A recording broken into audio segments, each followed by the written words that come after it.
ભુજ શહેરના tin city ground તરફ જતા રસ્તા પરથી એસઓજીની ટીમે 2.083 કિલોગ્રામ ગાંજાના જથ્થા સાથે એક યુવાનની ધરપકડ કરી છે।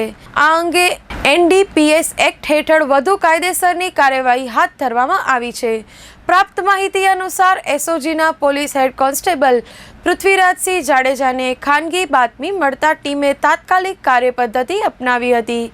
તેમના નેતૃત્વ હેઠળ પોલીસની ટીમે ભુજ શહેર વિસ્તારમાં આવેલા ટીન સિટી ગ્રાઉન્ડ તરફ જતા રસ્તા ઉપરથી એક શંકાસ્પદ વ્યક્તિને અટકાવી તપાસ કરી। તપાસ દરમિયાન હિતેશદાન માદાન ગઢવી, ઉંમર વર્ષ 25, મૂળ કપૂર રાશિ, તાલુકો લખપત અને હાલ ચારણ બોર્ડિંગ ભાનુશાલીનગર ભુજ રહેતા હોવાનું બહાર આવ્યું હતું। તેની તલાશી દરમિયાન 2.083 કિલોગ્રામ ગાંજાનો જથ્થો મળી આવ્યો, જેને લીધે પોલીસે તાત્કાલિક કબજે લીધો હતો।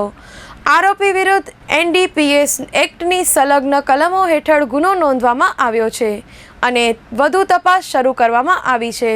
પોલીસ દ્વારા મળતી માહિતી અનુસાર આ માદક પદાર્થ ક્યાંથી લાવવામાં આવ્યો અને કોની પાસે પહોંચાડવાનો હતો તે દિશામાં પણ તપાસ આગળ ધપાવવામાં આવી રહી છે।